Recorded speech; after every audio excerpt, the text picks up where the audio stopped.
भगवान पुकारते नहीं, भगवान ही भक्त की पुकार बनते हैं। भक्त के हृदय में जो भगवान के प्रति भाव आता है वो भगवान ही बनते हैं। भक्त प्यार क्या कर सकता है? भगवान का प्यार ही भक्त का प्यार बनता है।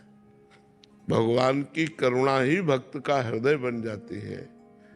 भगवान की प्रेरणा से ही वो यंत्रवत चेष्टा करता है। वो जो पुकारता है हा कृष्ण हा राधा, तो सही मानो हृदय में वो बैठ कर के पुकार रहे हैं, वही पुकार रहे हैं, वही भाव दे रहे हैं, वही करुणा कर रहे हैं। भक्त तो राई के समान प्यार करता है, भगवान समुद्र के समान प्यार करता है। भगवान को जब कोई अपना मान लेता है तब ये परिचय जान पाता है, नहीं तो माया का ऐसा मलिन प्रभाव है कि शरीर संबंधी रिश्ते नाते ये सब प्रिय लगते हैं और भगवान पराये लगते हैं। और जब भगवान का भजन किया जाता है, भगवान की कृपा से शुद्ध ज्ञान होता है, फिर भगवान से जब प्रेम होता है तब हृदय की दशा बदल जाती है। तो वो भगवान ही उसके अंदर पुकार बनते हैं। आप एक बार कृष्ण बोलेंगे वो 1000 बार आपका चिंतन करेंगे। उनके जैसा प्रेमी है कौन? प्रीति की रीति रंगीलो ही जाने।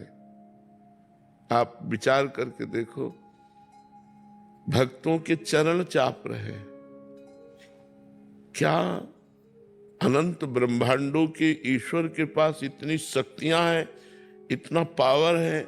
वो किसी एक पार्षद को बोल सकते हैं जाकर के कि देखो मेरा भक्त कष्ट में है, उसका सहयोग करो, लेकिन नहीं, स्वयं अपने हाथ से माधोदास बाबा की लंगोटी धो रहे हैं, स्वयं अर्जुन का रथ हाँक रहे हैं। तो भगवान की करुणा और भगवान के प्यार को तो केवल भक्त हृदय ही जानता है। तो भगवान ही भक्त के हृदय की पुकार बनते हैं और उसी पुकार में भगवान का साक्षात्कार होता है। अब इस बात को समझना, भगवान ही भक्त के हृदय की पुकार बनते हैं। वो करुणा, वो आर्त भाव भगवान ही देते हैं और उसी पुकार में भगवान का साक्षात्कार होता है। तो भक्त और भगवान अभिन्न है। तस्मित् जने भेदा अभावात्। भगवान और भक्त के बीच में भेद नहीं रहता। अगर बोल रहा है राधा, तो श्री जी उसके हृदय में ही बैठे उसे प्यार कर रहे हैं, उसके हृदय में ही बैठे उसे दुलार कर रहे हैं। बाहर भीतर चारों तरफ वो अपने भगवान का सानिध्य अनुभव करता है।